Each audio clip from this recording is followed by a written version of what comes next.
Ladies and gentlemen, please welcome Lawson Bader.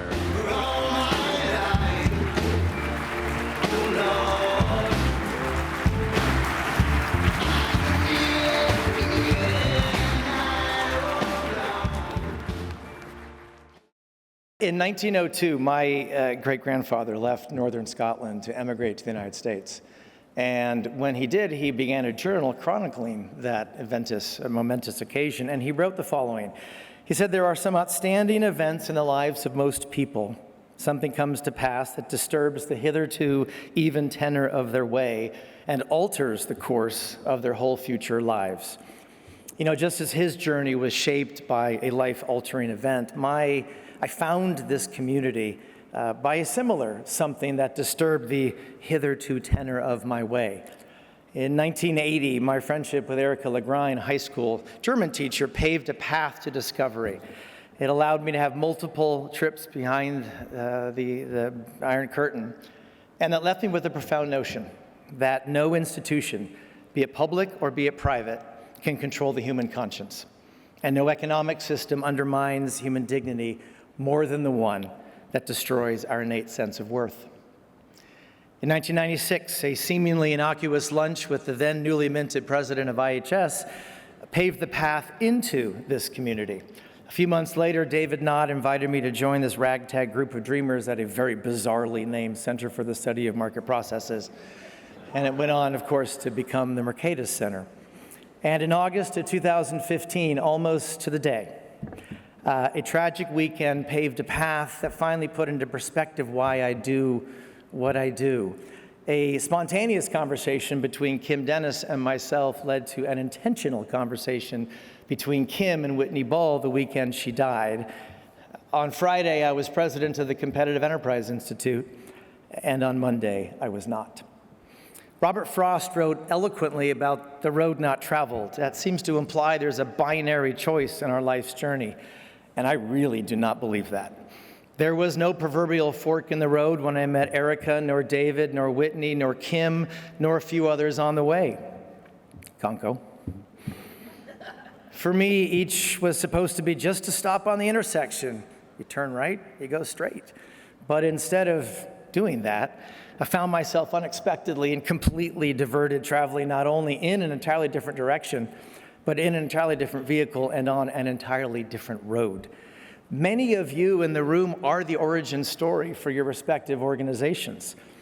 Some of you found this motley crew by accident, but all of us are standing on somebody else's shoulders, and we belong to a movement that we did not start, and that is actually quite global. And when we travel this road to freedom together, we join those who have been marching for centuries, and we grow stronger and larger as we attract and absorb the converts and those wide-eyed victims of those unexpected and complete diversions, and the adapters and the visionaries that frankly make sure we don't stagnate. You know, SPN is nothing like it was, Tracy, when we first started collaborating. Lehman didn't know what he was doing. Tillman was selling bicycles. You know, Justin Owen and Earthbomber were riding tricycles. And Caldara was, he was still Caldara. You know, most donors and conservative foundations thought that think tanks were best positioned to be in Washington, D.C. Now the energy and the money and the promise actually lie with this network. The smartest D.C. think tanks now pay attention to it, and that's exactly how it's supposed to be. Like many of you, I spend a lot of time on the road with the people that we serve. And when I say on the road, I actually mean in the air, and more specifically on the air over this great country of ours. And outside that window, I do see this incredible patchwork of fields and factories and rivers and ridges and highways and houses that all seem to flow into one another. And that many, when they do the same thing and they look out that window, they see a great nation. But I see a great nation built on the physical and the cultural and the political identities of each state. You can't see the border whether you're flying at 3,000 feet or 30,000 feet, but you know they are there and they matter. SPN's strength is our ideas, our values, our principles, our people, those durable institutions that we have built and that we have inherited. And while we have done it with other people's money, Unlike the government, it is money given willingly and with great purpose and intent.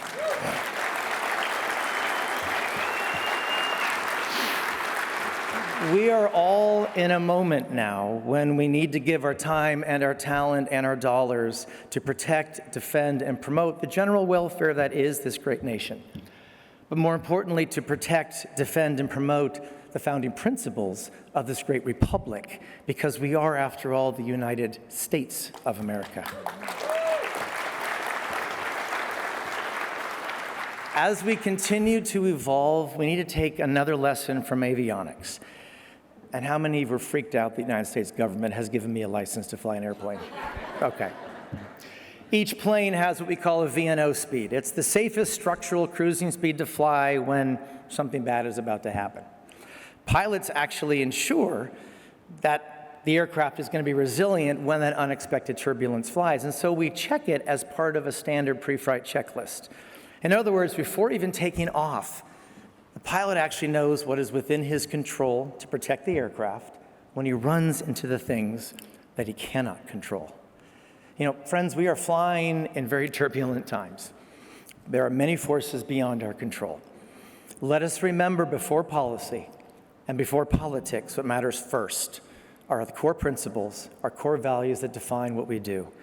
We push beyond these and we damage our people and we damage our organizations.